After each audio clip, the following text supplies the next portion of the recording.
Hey there, fellow travelers, Mark and Jocelyn. with Wolters World, and today we're here at our apartment we're staying at here in Paris.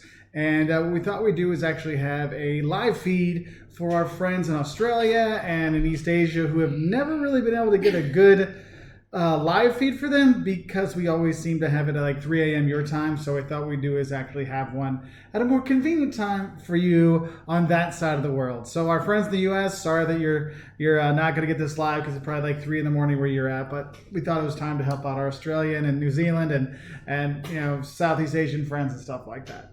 So a few things. So we've been on a 7-week trip traveling around. We've been in Austria. We've been in Austria, Czech Republic, Slovakia, Hungary, Slovenia, Italy, Rwanda, Tanzania, Netherlands, Belgium, Luxembourg, and now we're finishing off in France. And so we're enjoying the heat wave coming through these days. No, we're not. Yeah, no, we're not. It's really, really hot. Like it's like high 30s right now outside. Or for the U.S. friends watching us a replay, it's like in the mid 90s. It is not a fun time right now. So it's really miserable. The place that we rented, the guy actually bought a little air conditioning unit the day before we got here, and really gratefully did because it's blasted hot outside, like hot as Hades. Yes, it is. It is. And so we thought we'd do is we'll talk about a few things, and we'll get into your questions here in a bit. Some of the fun things we went up to. Rwanda and Tanzania really was an exciting time. We had such a wonderful time when we were there.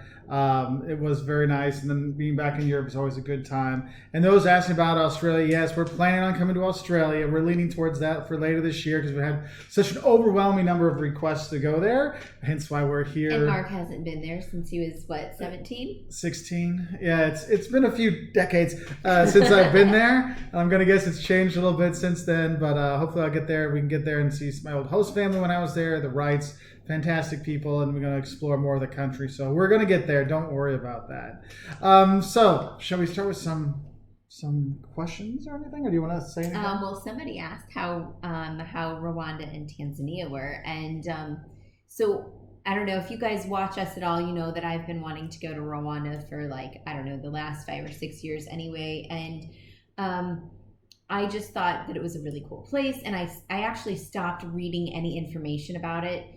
So that I could just really experience it. And the experience was far greater than anything I could have imagined. I think that country is like a light to the rest of the world. You think of Rwanda and the first thing most people think of is genocide. And maybe the second thing they think of is guerrillas. And to me, like neither of those things were the factor. The forgiveness after the genocide and their whole justice system is really amazing, but like the people were just outstanding. I mean, there really was. I'm getting a little bit teary just thinking about it. I mean, the nicest, kindest people on earth. They were awesome to our kids. Like when our kids were bored, the guys at the hotel took our children outside and just were like, "Hey, come on, let's go play some football." They went out, they played. It was like everyone was just really open and kind. The little kids. Everywhere we went, were like waving at us, and it was a really fun experience. And Tanzania was cool as well. The people were super nice. But when you adventurous adventure. Yeah, Tanzania is like Rwanda. A lot of people just go for the gorillas and leave, or they might see the genocide stuff in the gorillas and leave. Rwanda, we really felt the people really made it a much better experience, and that was one of the things. But in Tanzania, a lot of times when you're going there, it's more of a safari kind of thing, so it's more the animals you're going to see. So the people that are important to you when you're there are actually the staff you have at the lodges and your guide and stuff like that. That really makes it really nice. And we had excellent staff everywhere we stayed, and our guide Moody was fantastic. He was really fun, and he totally. It was the four of us, Mark and the boys and me, and also Mark's parents. So we've got 3 generations, and balancing a group like that, I thought Moody did a really excellent job because it could be a little bit crazy. And the thing is, we have after we finish this, in I think 2 hours, well, an hour after we finish this probably, we'll actually have our first of our longer videos for visiting East Africa. So we've got like how to find the Big Five or how to see the Big Five and explain those to you when you're going to the Serengeti. We also have them putting together the mistakes people make when they go to Rwanda videos. So there's plenty of those things coming up soon. But I want to say hi to some of the people. Kim in Brisbane, hello from there. Cosmo, Moy in Suomi in Finland. Hey, Laurel, nice to see you there. David King, we'll get down to visit you in Sydney. Don't worry. James in the UK, good to see you. Dale in West Virginia, shouldn't you be in bed, my friend? Jimmy UK, always a pleasure, buddy. I know it's hot there too. It's hot here. I mean, that's one of the things. And one of the people actually asked, what do we do when it's so hot when we have the kids here? Tomorrow. Yeah, Jocelyn's birthday's tomorrow. Thanks, Liam. But one of the things is people ask, like, hey, what was on here? What do you do with your kids when you have this heat waves? And one of the things is if you have a hotel that has a little bit of AC or some air movement, actually don't be afraid not to go out a little bit because It's the hottest time of the day. Stay in. yeah, I mean, that means maybe you have to take a later lunch and stay in a cooler spot or something like that, get some shade. That's going to be a big thing. Museums. Yeah, museums a lot. Yeah, especially art museums because they have to have climate control stuff for the paintings. That will be much more helpful for you to do something like that.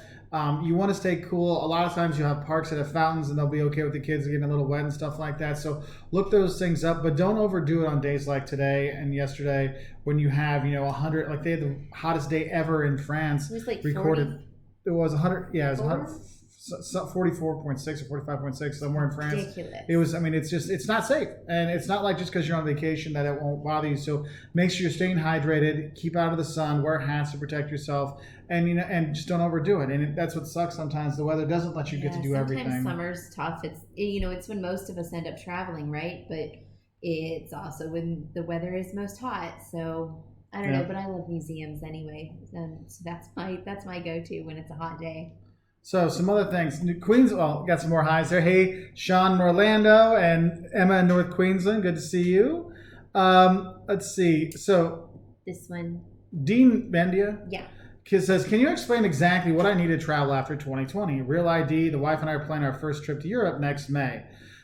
So if you're going to be going, I'm assuming you're going from the U.S. to go to Europe, you have to have a passport. It doesn't matter about your real ID or your driver's license, stuff like that. That's only in domestic. Somebody's toenails. Domestic. That ripped my freaking leg off with her toenail. Jesus. Whoo, that hurt. So the real ID thing, for those of you who don't know what we're talking about, in the U.S., when you fly domestically, usually people just use their driver's license. That's their form of ID. But not every state has what's called a real ID, which has extra vetting and stuff like that when you get your IDs. So some of those states' IDs will not be accepted as forms of ID. But the thing is, if you're going to travel abroad, it doesn't matter about your passport, it doesn't matter about your driver's license or ID. All that matters is you have a valid passport when you want to travel that way. So when we fly domestically, we just use our passports just so we don't have to worry about it. I always have my passport. So that's the way it is. Yeah. Someone was asking when we were coming to Galway, Ireland, and we've been to Galway. Actually, I really like it. It's one of my favorite bigger towns, cities in Ireland. Do we have videos from there? If we do, they're probably 7 or 8 years old because that was pre-Liam. Yeah, but we have plenty of other Ireland videos that are newer. Yeah. We'll probably be back. I don't know if we're not going to get this fall, but next fall, 2020, we're going to do a family road trip through Ireland and Northern Ireland with the boys. So because Liam, he was in utero his first trip to Ireland and he hasn't been back. So I've been back and you've been back, but we need to get there with him. So we'll get there for that. So there'll be some coming there.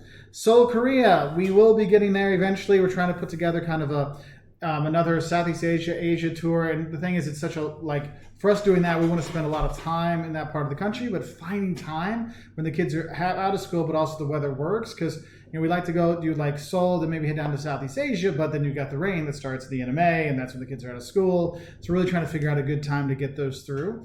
Now, another person asked, what about Colombia? Katie Suarez. Colombia, yes, that's actually one of the things we're kind of looking at for maybe spring break. Next year. So that is on our list. Hopefully Colombia and or Panama together. Yeah. We kind of would like to hook those two things together. Yeah, so we'll have about 2 weeks, so we'll probably do that. Let's see. Would you like to do the next question? There was one that kind of zipped by a second ago that I wanted to answer, but I'm sorry. Yeah, can you tell that we're still very warm at our place? I can see I'm starting to glisten from the warmth, and of course, being next to somebody so hot doesn't help. You're such a nerd. When flying from JFK to Norway, do you have to go through customs for a connection flight to Poland? My layover is 1.5 hours. A bit nervous. Yes. You'll have to go through customs. You'll land, and they'll look at your passport and do all that, and then you'll go on. Your bags, though, going through Norway should be checked all the way through to Poland. So I don't think that you'll have to pick those up. When you check, if you're using all the same tickets. So if you're doing it with the same airline, then you just have them, could you check me all the way through to Krakow or check me all the way through to Warsaw? They can do that. But if you're doing two different airlines. Do we want to tell them what just happened? Yeah, so this is what happened with us. We were supposed to fly from Kigali, Rwanda to Kilimanjaro. Kilimanjaro in Tanzania, but we had to go through we had a connection Nairobi. in Nairobi, and we actually switched airlines because now the original ticket was all with Kenya Airways, so it wasn't going to be a problem. But then the first flight got canceled and everything changed. So we had Rwandan Air, which actually was very nice, by the way, that flew us to Nairobi, and then we had Precision Air, which was a low-cost thing, but they were fine as well, to go to Kilimanjaro. But the thing is, we checked in, they're like, we don't have an agreement with them. You're going to have to get your bags in Nairobi and recheck in there. And we had, what, an hour and a half? No, we had 2.5 hours. Oh, the original flight, short, yeah, was the like original a 45-minute thing. Okay, so we get off the plane. Hi, Lannisters. And the Nairobi airport is not, it's like it has signs to turn left, but I don't know, it wasn't really clear to us. And, we spent a lot of time in airports. It was not clear to us exactly where we were supposed to go to pick up our bags. And so we ended up going through security and thinking our bags were on the other side. They were not. And that's what the first person told us this. And so what ended up happening, we finally found something. And the people at like Kenya Airways, man, they were super friendly and helpful. Go to their information. Even if you're not flying with them, go to their information desk because they were really kind and helpful. But anyway, so they're like, no, you need to go out. You go this way instead to get your bags and go into this other terminal and recheck in.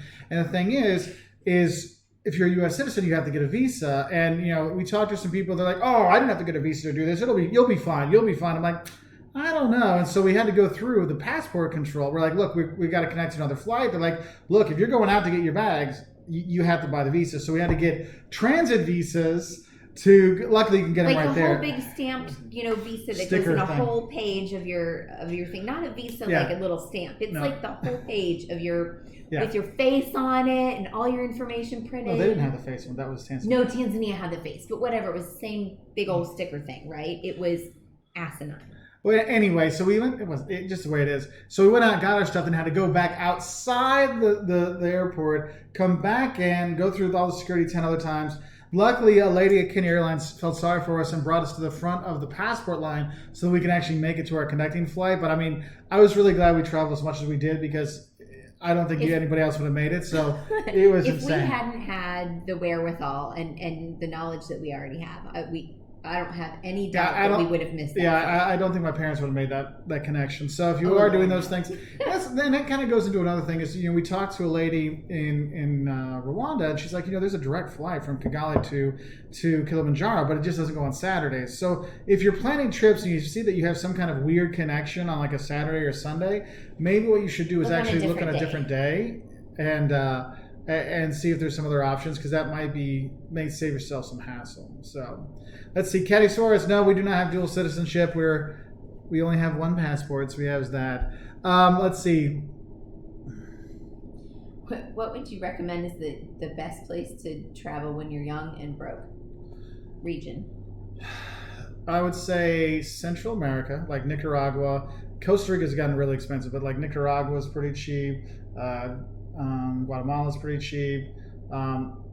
Ecuador wasn't too bad. I mean, I like Latin America. Also, you'll see a lot of bloggers and digital nomads will move to Thailand and Southeast Asia because that's also a really cheap place to live. And so you'll see tons of people there doing that. So backpacking Southeast Asia or Latin America is probably your cheap bet for traveling. Cheap for Europe, probably Spain, Portugal. More Eastern Europe too will actually be a little bit more. Your money might go a little bit farther. So yeah, Greece. Caddy says Greece wasn't too expensive. No, it's not too bad. Just getting like if you're in Santorini and stuff like that, yes, but that's overrun by tourism kind of stuff. So you have that. So other questions. You want to do one? Well, I was just reading. Sorry, Caught up they're like going by so fast that it's hard to really keep up on there. And we're at opposite spots because usually I'm over there and she's over here, so it's we're just all out of sorts today. Let's see. I'm trying to read. Okay. Okay, so Charlie McIntosh, right? What's the best countries to visit in Central Europe? Well, Central Europe, because if you look at Central Europe, you could look at the Czech Republic, Germany, Austria, Hungary, Slovakia. Some people kind of put that in there for the Central Europe, like more of a Germanic feel kind of stuff sometimes. I would say for cities to visit in Central Europe, Prague is the best place to go. Then you got a lot of smaller towns like Salzburg's really nice, and Innsbruck in Austria. If you want pomp and circumstances, you got Vienna, Budapest. Budapest is a really cool place, but Prague. Yeah, but Prague is by far the best. And Germany's got a lot of small towns that are really worth visiting as well, like Bamberg and Regensburg and Bavaria. I mean, you can't go wrong with Munich, though Jocelyn's a little overdone with Munich. She doesn't like German food, so that kind of turns her off there. But there's a lot of stuff to really do there. Robert asks, I'm spending 3 days in Buenos Aires in September. What's the best part of BA to experience the famous beef, not touristy? Thank you. Oh, you'll be able to get good steaks really matter, everywhere. But I will say, like, they like to cook their beef like well done. Like shoe leather, well done. Yeah, like when I was asking for medium, it was well done. I speak pretty good Spanish, and so I ended up like joking with like, yeah, I want it so it's still mooing. Like I want it still bleeding. They're like, okay, and then it got to like a medium. Like, could it be even less next time? So you really have to stress you don't want it well done because they do cook them well done. So there is that. Let's see. So, Rogue Viper, hi Mark, hi Jocelyn, love your videos. I'm going to Benidorm, that's in Spain. In September, I was wondering what Spanish food you'd recommend. Thanks. In terms of Spanish food, for me, I like the tapas. Is a much better experience for eating Spanish food than like traditional Spanish dishes. Like, I mean, you can get the paellas, but if you ever see any restaurant that has like a sign with pictures of 10 different paellas, you're basically getting microwave paella, so don't do that one. Yeah, real paella is made in a gigantic pot, and they can only make like one, maybe two, well, whatever. Yeah. One or two at a time, so it's not. When there's 1,000 of them, it's not really real. Yeah. I agree with you on the tapas, but I really love the fresh fruits and vegetables in Spain. You could be a vegetarian there so very easily. I actually become one almost when I'm there because it's so good. So that's my thing. Yeah. Next up. Ta-da. Well, somebody's asking what are the best things to do in Munich. Okay. Oh, Scott Black. Okay, must things to do in Munich. Okay, so one thing, I mean, if you want to do the touristy Hofbrauhaus, which is the big beer hall, you can do that. And yes, it is super touristy, but you know what? It's pretty fun. And sometimes you got to do the touristy things, like go to a beer hall and hold up the Leaning Tower of Pisa picture and stuff like that. You do those. There is that, but what Munich's got going for it is you have some really great museums. The Deutsches Museum is probably the best science museum and industry museum they have in Europe. I would definitely check that out. Then you've got the Alte Neue Moderne, the Pinotheks that are there, so you can see old masters, new masters, modern art, stuff like that. That's a really kind of cool thing for that. But also just wandering down the pedestrian streets, watching the Glockenspiel go off of the town hall is very nice.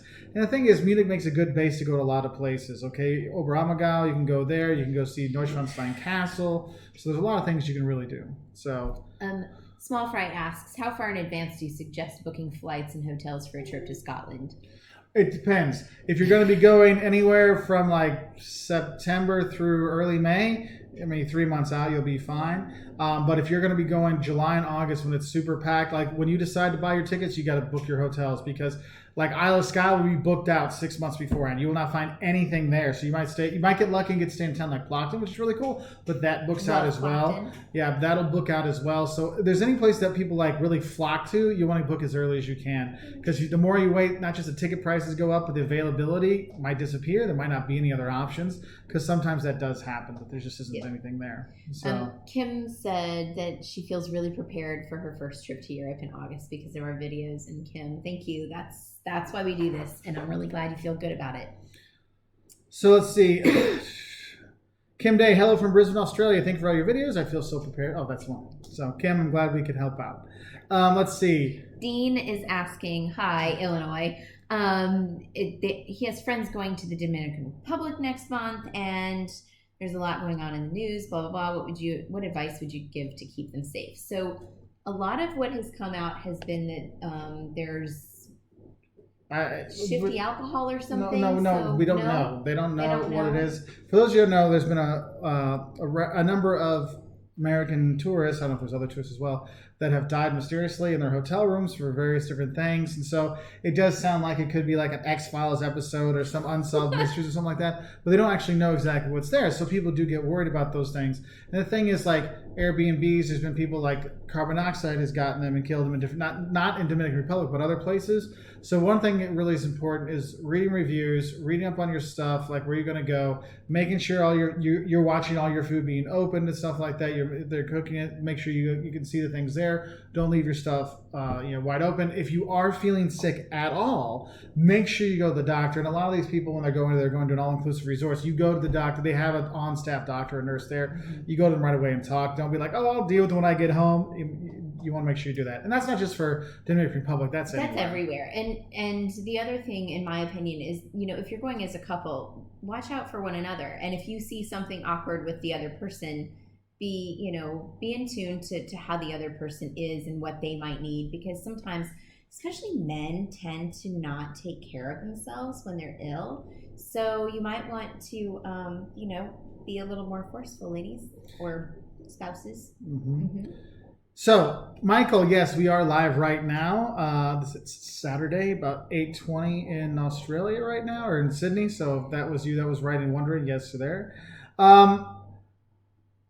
Abhishek Sharma, hi, when will you be visiting Asian countries? So we've got, for Asia videos we have so far is Japan and China, because I worked for a summer in China. We filmed all over the place there, and we have some stuff from Japan, but Southeast Asia and East Asia, but also the subcontinent of India, we're looking at for maybe the end of next year, because we want to find a good time, because I don't really want to go to India when it's summer, when it's just that hot. I don't want to go in monsoon season. So we're trying to find a time that'll work so the kids can get off more, because we don't want to go for like a week. We want to go for like a month or something like that. So it's going to take us some time. So we got to figure out when we can actually get the time in, and the kids have a longer winter break in 2020. So that's what we're thinking about, doing something like that. And we get this question a lot about going, or at least recently we have, about going to about going to Georgia, the country of, not the state of. And I've been researching it recently. Somebody said something one day and it just really piqued my interest. So it's definitely on the to-do list. I don't know when it'll happen exactly, but we've kind of talked about a possibility of like Georgia and some of the stands next year. So we'll see what happens, but it's definitely piquing our interest. Yeah, and the thing is, right now we're trying to put together our list. That's why we had like a little fun video about our least and most favorite airports, and I asked a question that one, like where people would like us to go, because we're really trying to put together something for next year. Because usually I already have kind of like a rough idea what we want to do next year, but we have like some windows where we let our fans vote and choose where we go. But next year it's really like kind of all up in the air. It's kind of weird. Yeah, which is weird. So that's why I'm like, okay, we probably should start thinking about these things, like at least like the winter and the spring stuff, because now the tickets are in the right prices, so maybe we start looking at that. So and generally speaking, spring break we like to stick closer to home because it's a shorter thing. So Central South America, things like that, and maybe different places in Canada and things. Lila asks, have you got recommendations for good trip insurance? So our trip insurance we do through our airline. Thanks, little nugget. And that can come with pretty much whomever you book with, right? Any of the major airlines. Yeah, you just see, because what airlines do now is they're trying to get as much money as they can out of you. So we don't just sell you the tickets. We'll offer you insurance. You can rent a car. We can help you get tours. We can help you get hotels, because they're trying to increase what's called their share of the wallet. You can learn about this in our Professor Wolters channel. We talk about business stuff, but they're just trying to figure out more things. So when you buy your airline tickets, you can buy the travel insurance there. If you are over 65 and you're on Medicare from the U.S., you have to get insurance, because Medicare will not pay for anything abroad. You'll be all out of pocket. And the thing is, most of these travel insurance, what end up happening is you pay out of pocket and they pay you back. Sometimes they have some agreements with them that they might pay, and you don't have to, but most of the time you'll be the one that pays, and then they reimburse you. So make sure you keep every single receipt possible, and also realize that some travel insurance will not not cover you for certain things. Like if you're doing spelunking and mountain climbing and it's not covered and something happens, they might not cover it. Because I know when I take groups of students abroad, there's very strict rules what they can and can't do because insurance won't cover it. Because I remember when I was in Rotary, they had this like no dating, no drinking, no driving, no drugs. The reason there was no driving is because their insurance policy wouldn't cover kids driving. So that was one of the big things. So you definitely want to pick it up though. I would think, luckily, we've not had to use it yet, but we still always get it just in case. Because you know what? That just in case is why you do it. Someone had asked how early they need to be at the airport before a flight. Minimum, the U.S. recommends minimum 2 hours.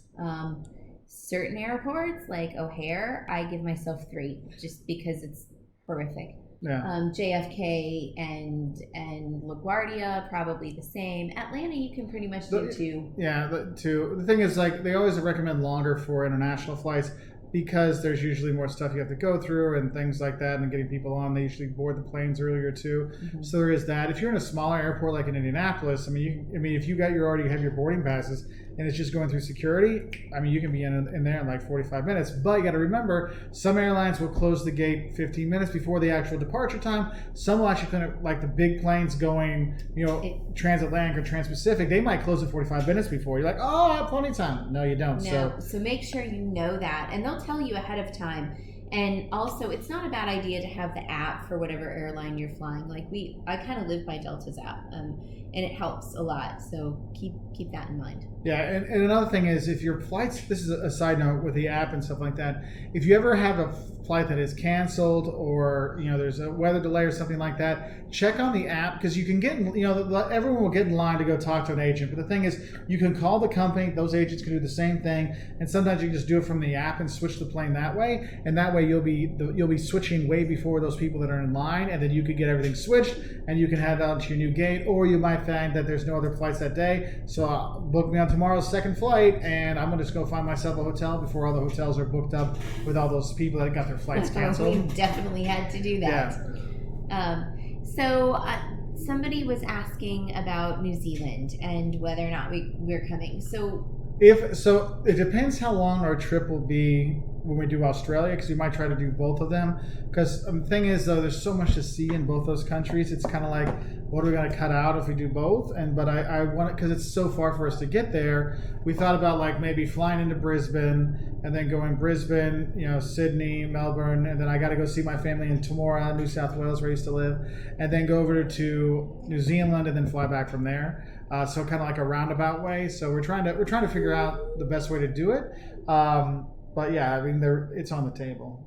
So. It's definitely on the table, and I really would like to do it all at once. What would be freaking awesome is if we just had like a whole month to do it at once, and like January, December. But to do that, we have to take our kids out of school, and we'll take them out a little bit, but since a couple days here and there, that's one thing. Yeah, the thing is like Caleb will be in 7th grade. And now, like, it's like school's legit now, It's not like, oh, we can make this up, no problem.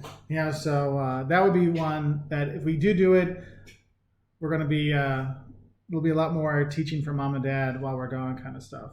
Yes, so Patty Talks AFL match, Australians Rule Football. I went to one of those when I lived in Australia, and the game I went to, Adelaide was playing, and they set the then record most points scored in a game. So imagine going to like, a soccer match and it's like 13-1. You're like, oh my God, this is amazing. You're like, this doesn't usually happen, but it was a really cool match to watch. So that was pretty fun. Millie asks, what do you recommend taking for 14 days in hot Europe? So depending on your age, different things. After, your mid-20s, most women in Europe are wearing like dresses and things, not shorts. Shorts are sort of reserved for younger women, younger than me. So I take a lot of linen. Hey, what are you laughing at, huh, buddy? You're playing young, baby. I take a lot of linen and cotton. I take light dresses, lighter colored clothes. And since it's just going to be hot, like it is blazes hot right now, I have a linen shirt on. I have linen, like wide leg capri pants on. So those are almost like wearing a dress, but for me, it's a dress. I'm just so happy and comfortable and cooler in dresses than I am anything else. Plus, it's great because it's like one outfit. I don't even have to think about it. I just throw it over my head and I can run out the door. So natural fabrics and lots of dresses. And if you're a guy, I mean, when you're getting if you're gonna have some shorts, get the light fabric ones, not because there's like the heavy denim, not denim, but almost like denim kind of shorts kind of stuff. Get the lighter fabric kind of stuff. It really makes a big difference. Breeze shooters from Duluth Trading Company. Those Yeah, are the that's ones what I that have I've on right gotten now, you. aren't they? And no, these aren't the breeze shooter ones, Okay. but the other ones your pants are. Oh yeah, that those you things wore are. on Yeah, I have. They're getting washed right now. Safari. They're fantastic. Yeah, and another thing is like for men, button-down shirts work really well because I feel they breathe a bit more than like a t-shirt kind of thing. But we're doing laundry day today, so it's a lot of. Well, it's funny. We smell good. Yeah, we smell. We're going to smell good. It's funny because I've been filming, and every day I've been filming on this trip. It seems like it's like laundry day. so I have a bunch of t-shirt videos from you. I've tried to be like collars or the Wolters World gear, but my Wolters World shirts I have are a little bit too heavy for what I have right now. We so I need to bring the also lightweight ones. don't pack a lot. We're so we're always doing laundry. But I want to say ciao to Elia in Vicenza. We were just there, and you know that's my favorite place in Italy. So. Yep. Filmed a couple new videos there. Actually, was teaching some students there. We had a good time. We stayed right by the Basilica. Yeah. Well, you stayed by the Basilica. I was farther out. You stayed with students in a hotel. I got to stay directly behind Palladio's statue, and I was like, oh, every time I looked out. She's a big fan. Huge fan. Let's see. Travel Man Podcast. What about hot pants? I think hot pants might be a little too hot for me, so maybe not. Aren't those just really short shorts? Yes. Anyway, moving on. I'm ignorant, right? Okay. It's okay. Tony Rain, thanks. You're hilarious. So, Patty Talks. Have you ever watched a cricket match? Actually, back in the day, before I was dating Jocelyn, I dated an English girl. You can have those, buddy. My God. I know. I'm so sorry. I never knew this was possible. By the way, Toques are the best snack for kids when you're here. The boys love them. Favorite crackers. Favorite crackers ever. Okay, so you dated someone, not me. Well, theoretically. Jerk. In another life. Anyway, but like her sister's boyfriend was a huge cricket player, huge on this. So I was watching cricket for like 2 summers in a row. So, 2 summers, my God. Well, it was on and off thing. Anyway, so there's that. Brent Corwin, what's your favorite food in Berlin? You've got to have currywurst. It's a bratwurst that's drowned in curry ketchup. It's a traditional Berlin thing. There's even a museum about it in Berlin. So you definitely need to have that when you are there. Museum of food. What? Yeah, they have a museum of food, buddy. There's chocolate museums. You can go places and beer museums. There's all kinds of fun stuff. And speaking of food, I think one thing when people have asked us lately a lot about food tours are really fun, but what we actually like to do is cooking classes. When you travel, you can do a cooking class because it gives you a whole day activity because sometimes you get kind of tired of the museum, church kind of thing. Katsi. So you get kind of tired of that. So it gives you like a whole afternoon or a whole day kind of thing. Like we did one in Morocco, we did one in Costa Rica, we've done all kinds of other ones. And the thing is, like, it wasn't just learning about that food you're making, but you learn more about the culture of the country. And it's really kind of a great experience. Like Fang de Piece is the one that we did in Morocco, and actually I have a video with Chef Ilham, and it was really great. Her husband is French, she's Moroccan. And she does such an amazing job teaching you about not just the food, but how they eat and like when they eat and just the idea of how it goes, with the family. And we learned a lot. It was just really awesome. I loved that. It was great. So Yogo XD was talking to a Laura and said one word, elotes. And yes, if you're in Mexico, elotes, the Mexican street corn. Oh, it's fantastic. And just when they go, what do you want on it? You say, whatever you think I need, and you'll be happy, okay? I want to answer. So somebody asked, do you have any tips for navigating tapas bars with kids? So, okay, Brad. So we've taken our kids there. It's no problem. Like the thing is, they can either sit at the bar, or you can sit at a table, no big deal. Our kids actually had a great time doing that because they just get to sit and snack and stuff like that. And they were saying that one of their kids is a fussy eater. That's kind of the best way to do it because they can look up and point what they want. They can Liam, basta. Don't shoot me with Nerf guns. So they're like, they're small portions. So if they don't eat it, somebody else might not mind finishing it because it won't be a massive amount of food to finish. And there's so many options, and they're sure to find something they like. I mean, if they're so picky they can't find something in a tapas bar, you got other problems. we pray for you. So, but yeah. Let's see. Yes, I told Liam to sit in Greek. Yes. What else do we have? Let's see. Get some other questions. Oh, they're flying by again. Reggie and her man. Are our kids learning foreign languages? So they have Spanish in school, but as you can see, I randomly use words in other languages. Basta. Usually, basta. It's usually Basta agora. That's right, basta agora. Stop. Usually, it's Portuguese and sometimes just random Greek words, but for the most part, Spanish is what they're focused on. So yeah.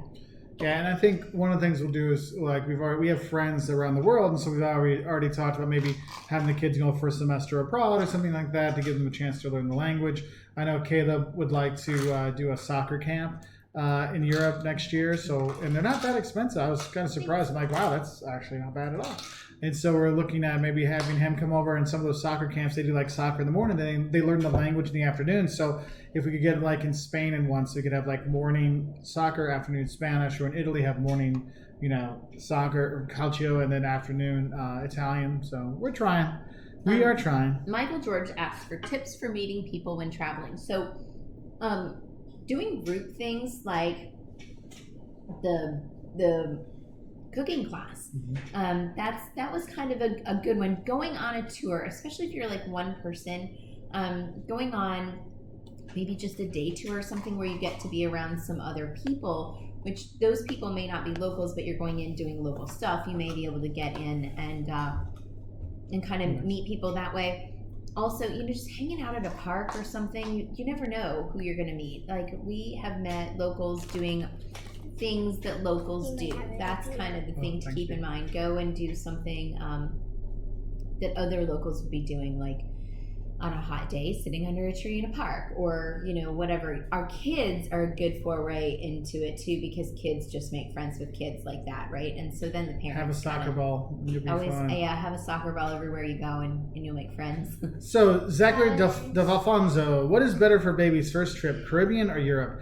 I would do Europe. I would do Southern Europe, because Southern Europe, like the Spain's, Portugal's, Greece's, Italy's, France, Spain, Portugal, Greece, Italy, they love kids, especially babies. And so you actually be able to eat, because you know what? The nonna, the grandma will come out and hold the baby for you. They will children and take them to the kitchen and feed them and bring them back to you fully fed, and you're like, oh, it's great. It's pretty amazing. But then places like Switzerland are really, for me, I feel they're really anti-children. So don't even bother taking your kids there. The more north you go, the less kid friendly they are. They're not anti-kid. Like Germany's not anti-kid, and Sweden's not anti-kid and stuff like that, but it's just not as helpful, and the people aren't as gung-ho for the babies. I remember in Rome when Liam was a baby, we were flying through there, and the ladies saw us in line, and they screamed, the security, no, baby, you come here, but I will hold the baby. I will bring the baby through. And so they're no, it's okay, I will hold. No, you guys go through your stuff. You take your time. Hold the baby. So we got to skip an hour-long line to go there just so they could have some baby time. So hey, Liam paid off. Liam was 6 weeks old then. Yeah, he was I still remember, because we got in, and that was a trip. We were in Rome, and we were walking down the street, and they go, wow, that's a little baby. He was tiny. So don't be scared to go. And I'm glad you're asked about taking your baby. And a lot of people say, well, what's the point of taking your baby? What's the point of taking your kids when they're little? They won't remember. They get you through security. Yeah, but it's there's that. But also, it's not about them remembering. It's also about you remembering. You need to have memories too, so you can remember back remember when we took Liam when he was a baby. Remember we took Caleb to Isla Magica in Spain and stuff like that. It enriches your memories. But the thing is, in my opinion, is that even our kids started at 6 weeks old. They both took their first flights at 6 weeks. What got me is that they've always traveled. They've never known not how to do it, because it's just always been a constant in their lives. So the younger you start them, and it doesn't have to be a huge trip to Europe. I mean, just give me a second. Just going to grandma and grandpa's 3 hours away in the car, that's teaching them some of the skills of traveling, like sitting still and in one place for many hours, entertaining yourself on the right side under the sink buddy. So a lot of it is just the basic skills of travel that are needed, and the patience that they need to get through it. Yeah. That's why you do it. That's right. Next up, One person wrote Croatians love kids too. That is true. Mm-hmm. We had a good time there with our kids when we visited, and we've been there a couple times with the kids. So nice to do. And Croatia in general, they're really good. They have good tourism infrastructure. They know tourism's. They appreciate the tourists too. Even in Dubrovnik, where it's overrun with tourism right now, they still do a nice job. But the whole country is really cool. Let's see. Zachary, hey, first child this September. Congratulations, Cool. my friend. Get their passport right away and get that good baby picture for it so you can get it started. Because even the babies, you're going to go abroad, always have ID, get passports for them and stuff like that. If you're going to travel domestically in the U.S., they don't necessarily need ID, but abroad. But if it's one parent traveling with a child, you may need to take a copy of the birth certificate. I know my sister had that issue when she was coming with my niece to visit us. And my brother-in-law was stationed outside the U.S., and so he wasn't with her. And so they went through a little bit of that where she needed to have a passport, or not a passport, but a birth certificate. So keep that in mind. Yeah, and some places, where there's been abductions and stuff like that. I mean, there's very few countries you still see that a lot, but like some of those places, they you might have their passport, but have their birth certificate too. Just depends on stuff, but we haven't had really any issues. So. Let's see. You eat that in the kitchen, child. Favorite city in Mexico for Day of the Dead. Man, if you can go to like a smaller village and go out and if you have family there, if you have friends there, and go out and celebrate their family and their family members' memories, that's the greatest thing to do. And the thing is, the Day of the Dead, you'll have that in Mexico, yes, but there's other countries that celebrate it as well. I remember traveling through Lithuania and Latvia, and it was just incredible to see all the cemeteries lit up and everybody out and out with their families and stuff like that. It wasn't as much of a celebration as more of a memorial kind of thing, but it was still a really cool experience. So that would be one thing to do. And so I would look around for some places like that. Let's see. Rampage 351. My niece has a massive interest in art and she's only 7. What uni courses do you think she should consider? Well, at 7 and she's going to university, well, she's pretty damn smart. One thing I would say is to help increase her love of art, one, sign her up into some art classes at your local, like if they have like a summer art program or something like that, sign them up for that. Or even if you know someone that, like an art teacher, they might want to do like, hey, could you do private classes like once a week or once a month or something like that, just so they have something to keep that art interest going. And the thing is if you can find museums that are nearby and they can you can talk about it before and then go show them the paintings, it makes it more impactful. The kids have seen the paintings before, then when they see them at an art gallery, they're like, oh wow, I've seen that. So that might be something to look at too. Yes? I mean, you're the art person. I know, you answered the question. Oh, okay. See, there you go. No, Michael, sadly, you have not been to Liverpool. Let's see. No, but we have a good friend who's originally from there. Yes, we Lives do. in Lisbon, though. Hey, Pink Lady. Hey, Pink Lady. It's been a while. I haven't talked to you for a little bit. Greetings from Perth. Thank you. Let's see. I want to scroll up now since we got a big jump through. My buddy Scott Neal. Hope you're doing well. There was one in here that I wanted to answer, and it was about going abroad. Somebody was going abroad with their brother. Their brother had never been for first-time travel. Yeah, first-time I don't travel. think either of them had gone abroad. Oh, I think it was the first time. I noted that they said their brother had not, but anyway, first-time travel abroad. So we have a 511 Hates of Solo Travel. So just put 511 Hates of Solo Travel Wolters World on YouTube and it'll pop up. But if you're going for your first time, one thing I would say is realize that you can't do everything you want to do, but you don't have to, you don't want to plan too much. Give yourself time. What? I was just thinking, his cousin was going with some girlfriends and she was like, we want to do London and Paris and then somebody wants to go to Greece. And I'm like, wowzer, you have 10 days. Remember that every country that you go to, you're going to spend at least a day either in an airplane or on a train. So you're going to you can just chalk up one day to wasted travel time, right?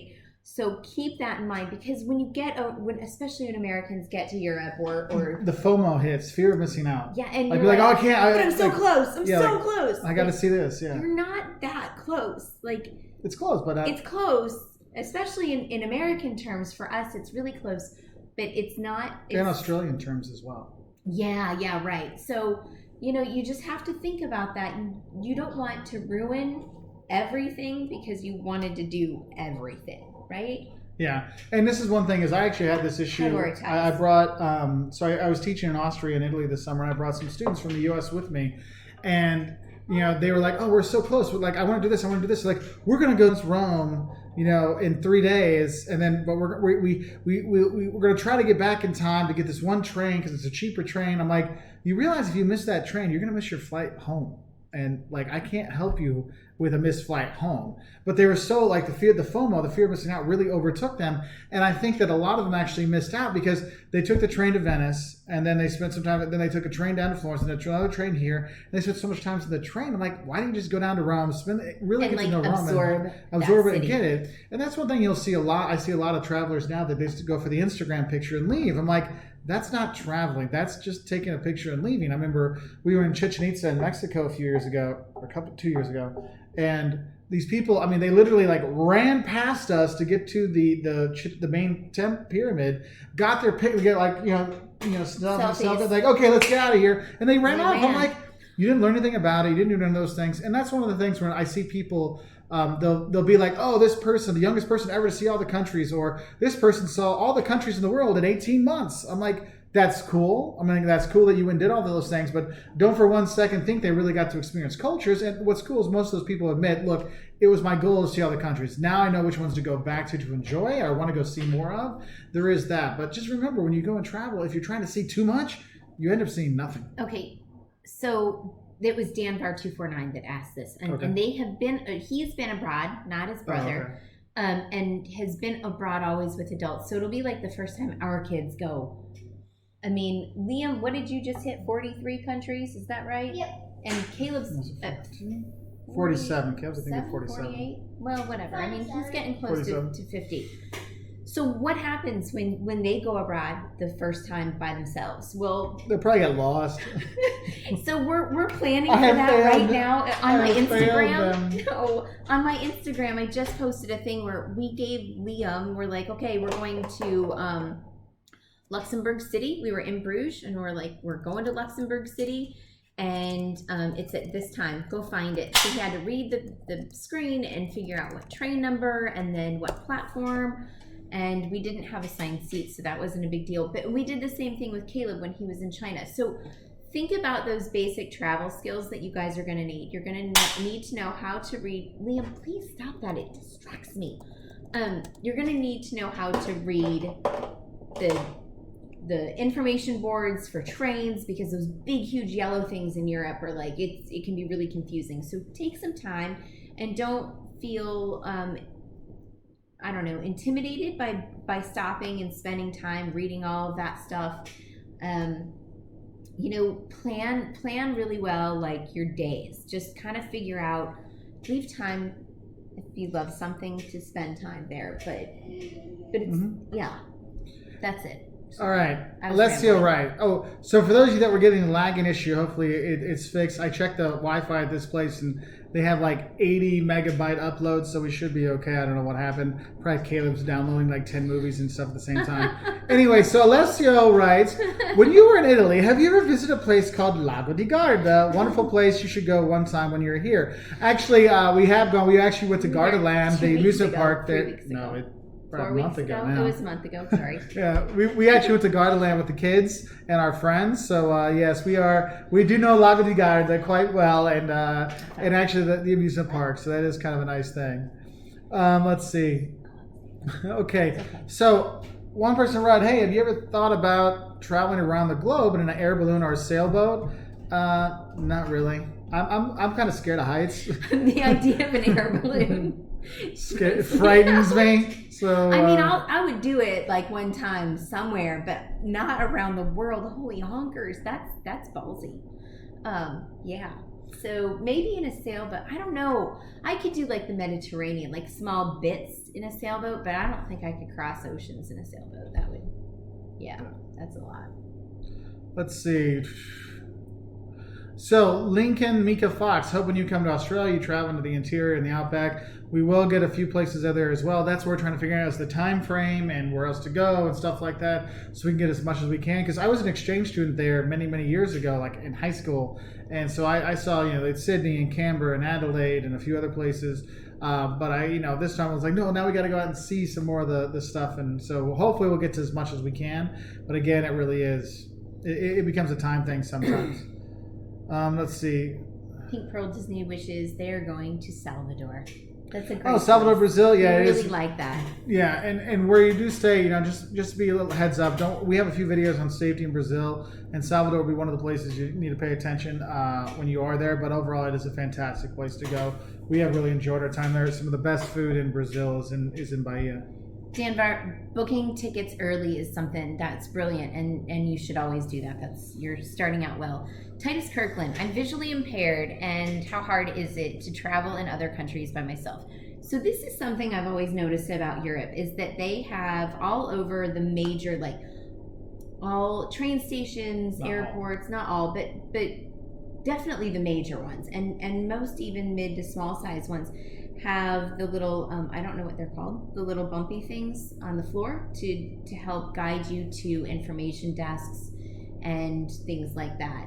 Now, as far as Braille, I don't know that I see that a whole lot, but they definitely have, and like major cities often even on sidewalks have the textured like little lines or whatever in sidewalks and stuff in some big places. So, but one thing I would say is there are organizations that tailor just for visually impaired travel, and sadly I did not have anything. I actually had a person write to me yesterday on Twitter, and I actually tweeted out their question to our followers saying, hey, what are some of your recommendations, because I don't know. And so if you all have recommendations, please put it in the comments here so we can help out some travelers find some good places to go. Other things we have here. Did you try the mumbo sauce in DC? Yes, Yoga, we did try the mumbo sauce. Our buddy Rob at Trip Hacks DC hooked us onto it, so we definitely had some, so it was a good time with the wings and stuff like that. Let's see. Yes. Stephen, the best tip I can give you for a trip to Australia, go to a local rugby match and drink a beer with them. Yes, that is one thing. Whenever I traveled around the world, Australians are always a good time. They are funny. They're fun. They're nice too. Like, some people are funny, but they're like mean about it. They're funny and they'll joke with you, but they're like nice about it. So I've always enjoyed Australia and stuff like that. So it'll be nice to be back there. Reggie and her man, thanks for staying on. Thanks for watching and stuff like that. Helping your mom and dad traveling out there. Have a good night if you're heading to bed. So there is that. What about the Himalayas? I don't think we'll be hiking the Himalayas anytime soon. We might try to get to Nepal and Bhutan and stuff like that in probably the next 4 to 5 years, but it's not like in the immediate future when we're going to be going there. Scott Neo writes, traffic crossings in Glasgow are in Braille. Cool. I'll be there later this year. Check it out. Let's see. Okay, so Hal 414. So I'm planning a trip to Spain, Portugal, Morocco for 25 days next April. How many days should I spend in each country? Okay. I would probably go heavy. Sorry. Can I just say this? When we were in Morocco, I loved Marrakesh, and I insisted that we go to Casablanca because it's Casablanca, and I have this romantic idea. There wasn't any. I mean, we got to go to is it Hassan II Mosque? Is that correct? Yeah, that was cool. Yeah, that's the only mosque that non-Muslims can go to in the country. That was awesome, and it was a great experience. But other than that, yeah, I didn't need to go to Casablanca at all. There's a better place. Fez would have been better than Casablanca, but Marrakesh is the must. And if you want to go out in the desert, if you're in Marrakesh, they'll have like one night ones. You're not really going to the Sahara. You got to spend at least 3 days going down to those. So there is that. Bailey Chrisholm, a beer is the best way to get to know us. Well, then, damn it, I'm going to get to know a lot of you when I go down there. So there is that. Spain and Portugal, though. Oh, so sorry. Going back to that one. I would probably do most days in Spain, then Portugal, then Morocco. But I mean, you can split up relatively close. Part of that, I agree. 10, 8, 7. 10 Spain, 8 Portugal, 7 Morocco. Part of that is based upon how close things are to one another and how easy it is to get to different things. Like Spain, you can get. It's a much physically bigger country than Portugal, so like it might take longer to get from one thing to another, whatever. So yeah. Yeah, and they have their fast trains and stuff like that, so there are options for you. Yes, we have been to Morocco. We did love it, and we did love the lamb. Oh my gosh, we did love the lamb. But I love the rabbit too. The rabbit was fantastic. But too. You know what I loved is that I also spent like 3 or 4 days just eating vegetables. They have really great dishes that are vegetarian, so you can do that. And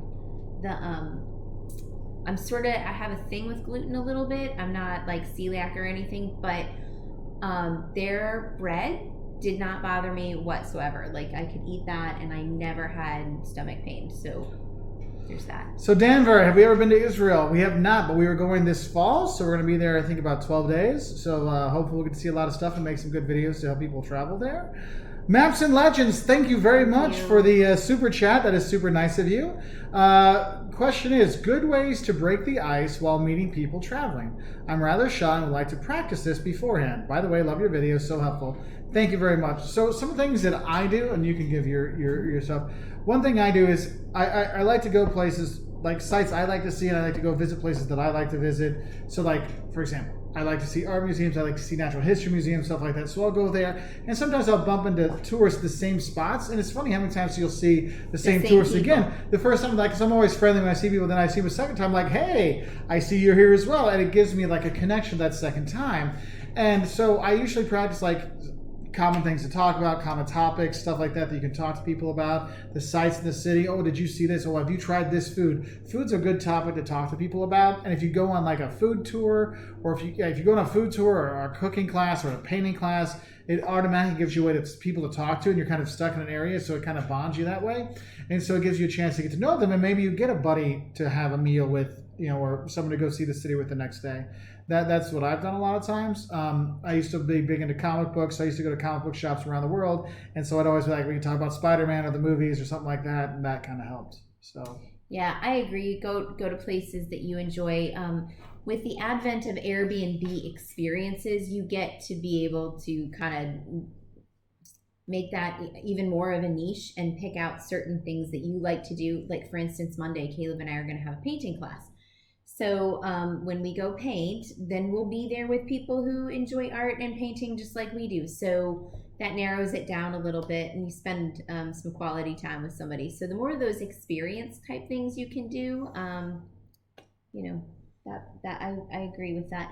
And I'm not quite as outgoing as Mark is. I mean, Mark has never met a stranger. I've met one or two. So just that's it. That's all I have. Okay, so Pink Pearl Disney Wishes actually has a good question here too. Any tips on day tripping? Have you done a small day trip or planned one? How things like that? So for day trips, it really depends. What I like to look at is the distance you have to go to get to that place. So for example, Paris can be literally a day trip to anywhere around France because they have the TGV fast trains, but they're insane expensive. Like the four of us to go down to Geneva in Switzerland was going to be $1,000. I'm like, no, we're not doing a day trip there. So what you want to do is you want to kind of balance it out. I usually look at a day trip as something that's like 2 hours or less on the train. I like to do an hour or less on a train. And when I go, I usually like to go earlier in the morning, so I get to go enjoy the city in the morning, see, go hit the museums and stuff like that. Because if you wait till the afternoon, a lot of times the stores will close early and the museums will be done at like 5 o'clock. And so if you're getting there at noon and then you have lunch and all of a sudden it's 2, then you don't have a lot of time to see anything. So go early in the morning, grab the local train into the place or the bus or whatever. So you get there. Explore from when the museum's open at 10, from 10 to 1, you're exploring stuff. Have lunch from 1 to 2, then you have the afternoon to explore the last few things, and you can grab a train back. And the thing is, you can take the train back at 5 or 4 or whatever, and you get back and have dinner at your hometown or the place where you're staying, the main city. One thing I will say though is when you're doing that, you might say that, I want to do dinner where I'm doing the day trip. Make sure you know when the trains are coming back, because you don't want to get stuck there. Because we're going to go to Giverny, I think, tomorrow to see Monet's gardens and stuff like that. And we have to, I got to make sure I know when all the trains are to get back, so I don't want to be stuck out there and we're like, I guess we're going to stay out here tonight. So do have a heads up for that one. Scott Neal points out Germany local trains are amazingly cheap. Yes, they are. And you can get like passes, so you can get a whole German state ticket. And they're super on time. Yeah. Nicole was asking about Capri and whether or not it was worth all the hype. So I really enjoyed Capri. She's going to Rome and then to Sorrento. And so you can just do like a day thing to Capri. You don't have to go for you don't have to stay there. We actually took the ferry over and they dropped us off in the marina and we got on a smaller boat, and they zipped us over to the Blue Grotto. Then you get on another little boat, and then they take you in. You rowboat. tip those guys, and then you get out. And you can either get back on the little boats. The other boats take you back to the main thing, or you can get out there and walk through the landscape. Which is what we did. Which is what we did, which is a lot of hot walking if you're going to be going when it's hot. I might take the boats back to the main port and then walk up the hill there, go have lunch at Anacapri and stuff like that. What? You would, I wouldn't. Yeah, you were going to die on the walk there. It was so hot and there's nothing on the path. And we had a 3-year-old to carry. But if I was like a normal human being and it wasn't like, 95, that'd be like 32 degrees. I thought the hike was awesome. It was it's cool. Beautiful. It's not touristy. It was us and like 5 locals carrying the groceries home. So I would rather get off there and hike up. And then, oh my gosh, that place where we had that ravioli. That's on Anacapri. At Anacapri. And then we took a little tram or a bus down to the bottom and we went home. And that was it. It was fantastic. Home to Sorrento, by the way. And the thing is, it's like Capri is a nice, and you can take, like, there's a funicular that'll take you up to see some stuff. It's a nice, like you said, the day trip thing, that's a day trip kind of stuff, okay? Because you stay there, you stay overnight there, the prices are a lot more. And if you're going to visit the Amalfi Coast, Sorrento's kind of the cheap place to stay. And then you can head in to see, like, Pompeii, Herculaneum, Amalfi, Positano, stuff like that. Let's see. Champagne Sumo. No, Champagne Sumo. Champagne Sumo. I wonder if Wolters World would team up with Rick Steves. I'd do something with the guy, but I don't think he would give us the time of day. Yeah, I don't think we're cool enough. So there is that. Next up, Pink Lady, is it better to fly at night or day long haul? Well, if you're coming from the U.S. to Europe, you're going to get both. If you're going to Asia, you might get both or all of them at the same time. It really depends. Like, if you can sleep on a plane, then night flights are the best because then you can sleep on a plane. I can't sleep on a plane, so it doesn't matter how tired I am. I will go 2 or 3 days with no sleeping, and it's horrible. Let me tell you what that's like. Yeah, he thinks it's horrible. I think it's worse than horrible. Anyway, yes, I love you too. I love you so much. Mm-hmm. Anyway, I love me. I love me. But the thing is, like, for example, we'll go where we fly back to the U.S. next week. And it's a day flight, and so I'm like, oh great, I'll be awake anyway. So when I get home, I can go to sleep. So it really depends on how well you can fall asleep on a plane. Scott Neal asked if we have one of those world maps for the kids to color in all the places they've been. We have them, but you did one. No, hold on. We have 4 of them. We each have our own where we can scratch off the country. I haven't scratched yet. I'm going to tell you something. I think the color it in is easier than the scratch it off because it took me about 3.5 hours to scratch off all of Russia. It was absolutely insane. It's really cool, and yes, we all have them, and I like them, but I'm not a fan of the what we actually have on our wall at home is we actually have a big framed world map, and we actually put pins in, and there's different pin color. Like, one is all 4 of us have been there, one is just I've been there, one is just Jocelyn's been there, one's like with Liam or just with Caleb. So we have different ones that are out there. There was one I just lost the one that was there. Sorry. Dang it. Well, figure out what your next one is. Benjamin Stern. Do you always travel economy? Yes, I never pay up.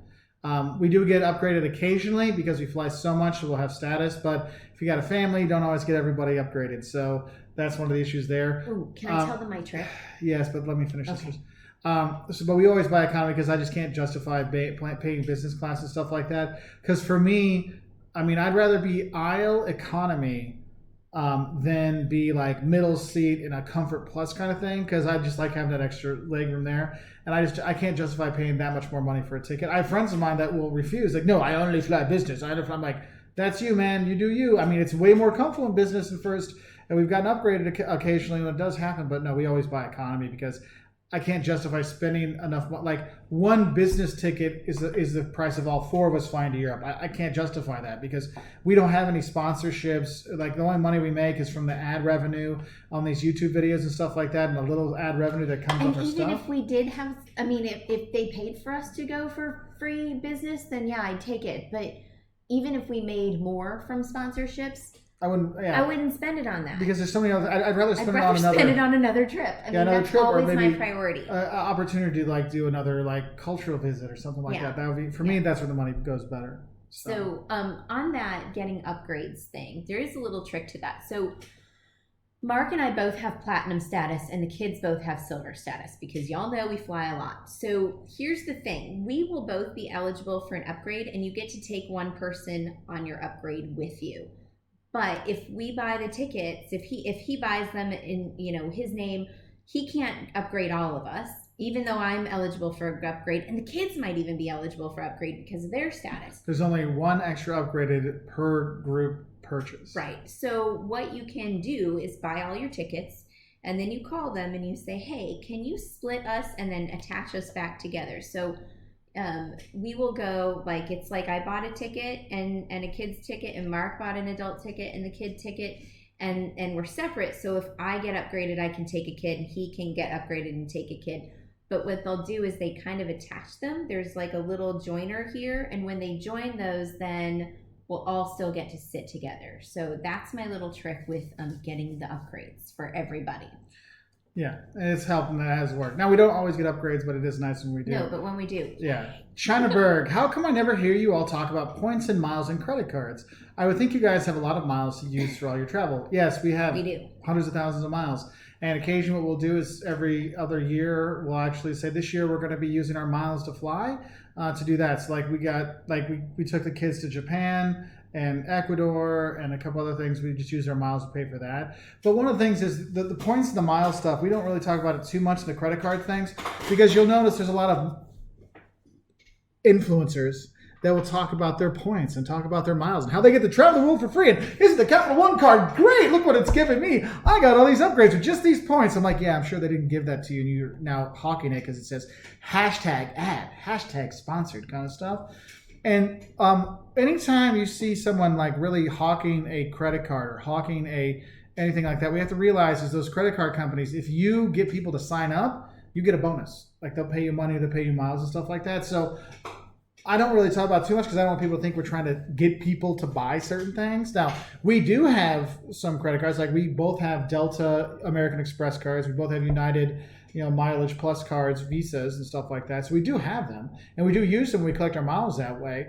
Also, it's sometimes, in my opinion, it's kind of hard to talk about them because every company's different. Mm-hmm. And even the same company might have different versions of their card.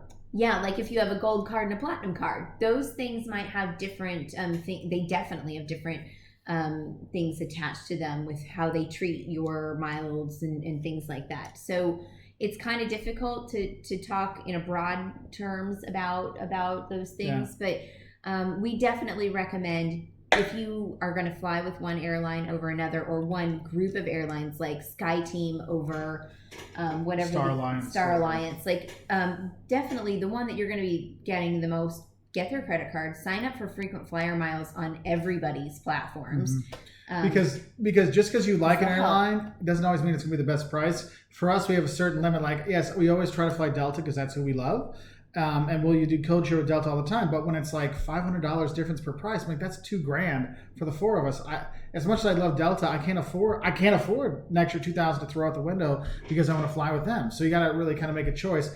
And where you're choosing which card to really focus on, I would get a card for an airline that's near your house. Like we have a Delta, we have Indianapolis, another airline that's really close nearby. So we can get anywhere with Delta, no big deal. But the thing is, if I didn't live where there was a Delta, I probably wouldn't have it because you'd be almost wasting your time because you don't have an easy flight to get to. So that's another thing to consider.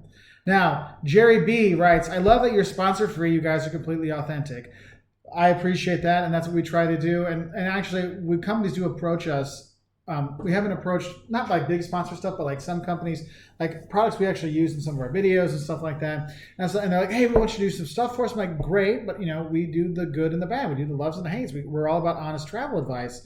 And a lot of them are like, oh, well, never mind. Like they want more commercials. And you can see that in the posts you see on Instagram and Facebook and YouTube when they have their, overdone, they all have the same speech. It's like, that's not how Mark talks. That's not how Jocelyn talks. You can tell that's the speech they give them. Like, look, we're going to give you this money, so you're going to say these things, and that's one of the problems. I mean, I'm a marketing professor, and I see like that's inauthentic. Like people use social media influencers because people see them as their friends and it's someone that they're listening to and it's more of a normal person. So I trust that more than a commercial. But the problem is when you make that friend sound like a commercial, you're like, what's going on here? It's like when your friends on Facebook try to sell you a wrap or some kind of weight loss thing, or join my telephone team, or do you want to work from home, or you're the makeup people, stuff like that. I mean, you're like, oh, come on, I don't trust you anymore. And so I think a lot of good YouTubers, a lot of good Instagrammers have kind of hurt themselves in terms of their brand because they've kind of sold out. But the thing is, they're making a ton more money than we ever could. So I can't really fault them because, they're making money. So it's really a tough thing. However, if Delta wants to give me free flights, I will take them because I do love them. Yeah, like there are products we do actually really love and we do use. We use Osprey bags all the time, because we really like them. Huge fans of Huge Osprey fan bags. of Osprey. No idea why I wouldn't be. Yeah, they've never called. Delta, I mean, people think we're sponsored by them because we talk so well about them all the time. Not sponsored by Delta either. No. They have these ambassadors. I'm like, let us be your first ambassador family because my kids even have status on their like flights. we've flown some a lot of miles. The VP of marketing actually wrote Liam once because Liam, before he could read or anything, he's like, oh look, it's a Delta cookie. He knew the Delta logo on cookies, so they sent him 18 packs of Delta cookies. I'm like, that's pretty cool.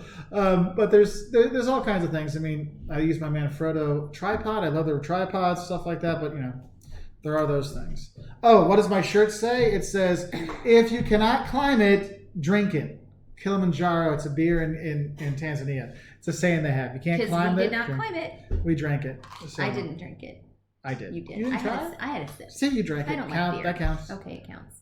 Let's see, Scott and a lot of kids want to grow up and be a YouTuber. My kids don't, but whatever. Yes, I do. Oh, you do? Oh, then why that's don't you want to help me in the videos more? Opa. See, we learn stuff on these chats. Anyway. I told you this. Oh, okay.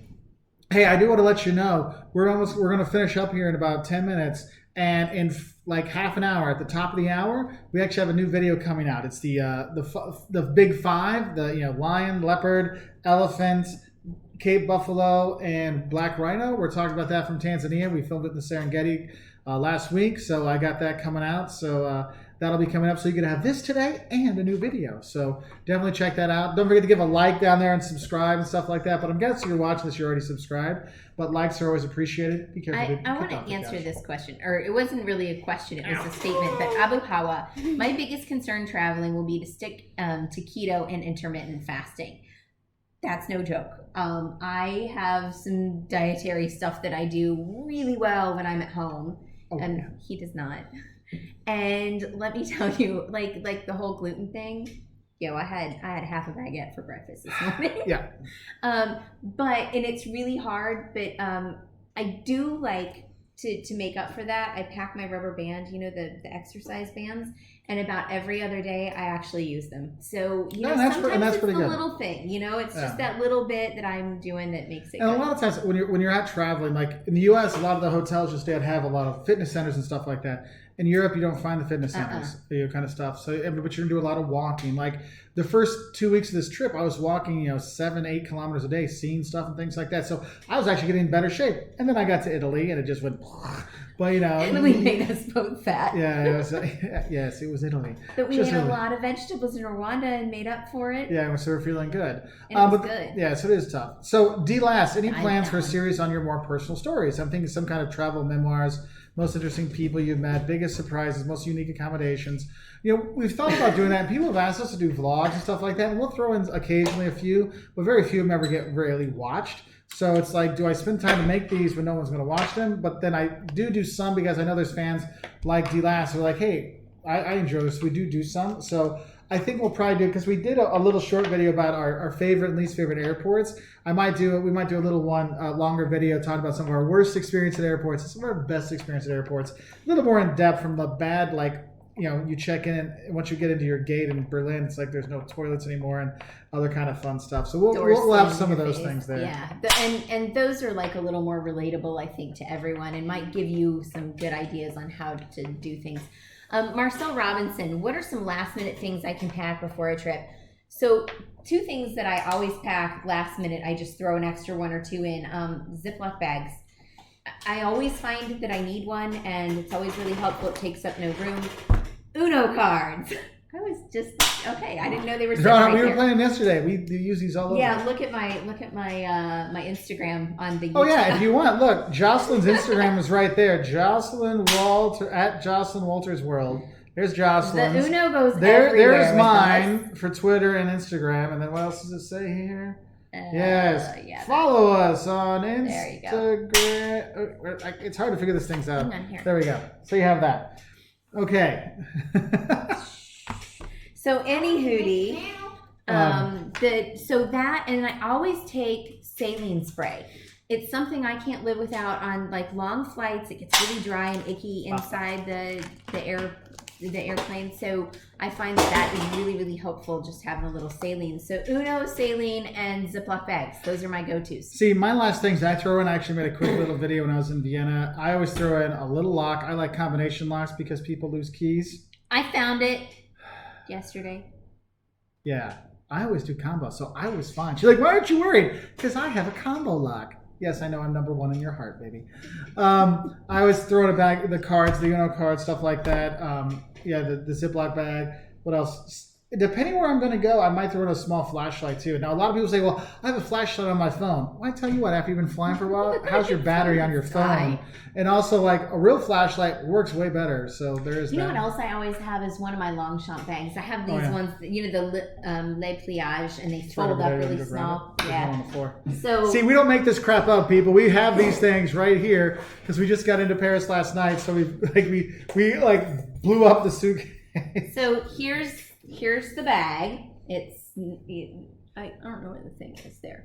Okay, you can see that, and then you unfold it, and it's like this massive bag. And this always comes in really handy the last day after I've gone shopping. And since we're in Paris, this will probably be full soon. It's your birthday. It's Happy my birthday tomorrow. Thank you. I get to fill this. I know you said that, Liam. So let's see what else. Languages, for me, like ones I feel comfortable speaking in: English, Spanish, Portuguese, and German. I've taught all those languages. Well, Italian I can have like nice conversations in. French I could be a good tourist in. Lithuanian I could be a bad tourist, but I can at least get misunderstood. So those ones there. Let's see what else. Hey everybody in Vienna, what do Viennese call Vienna sausages? They do call them Frankfurters. Just ask for a hot dog with a Frankfurter in there. You have a good time. So Isn't that funny? Happy birthdays. Vienna, Frankfurt. But I remember my grandma calling them Wiener sandwiches. Yeah, Wiener sandwiches. That's your great grandma used to call it. Yeah. And now Liam's doing an inappropriate dance. Thank you, Liam. Anyway, well, I guess we should let you guys get some rest wherever you are around the world. We did watch in Paris for the World Cup. We were looking to go. Kayla and I were trying to get to go to the game last night, USA versus France, but the tickets were like 800 euros each. And I'm like, I can't. I mean, I want to go, but it was just too expensive. So we actually watched it on TV here in Paris, and it was pretty cool. So anyway, all right. We wish you all the best. Great travels for you all. Thank you for watching. Our buddies in Australia and New Zealand and East Asia, I'm glad we could get one of these where it's like at a normal hour for you versus the 3 a.m. stuff. So thank you so much. Have a great summer traveling. If you need anything, do send us some questions. Don't forget to like, subscribe, check us out on our other social medias. And in 42 minutes, 42 minutes, we will have a new video coming out on the Big Five in Africa, or at least East Africa. So see you later. Bye.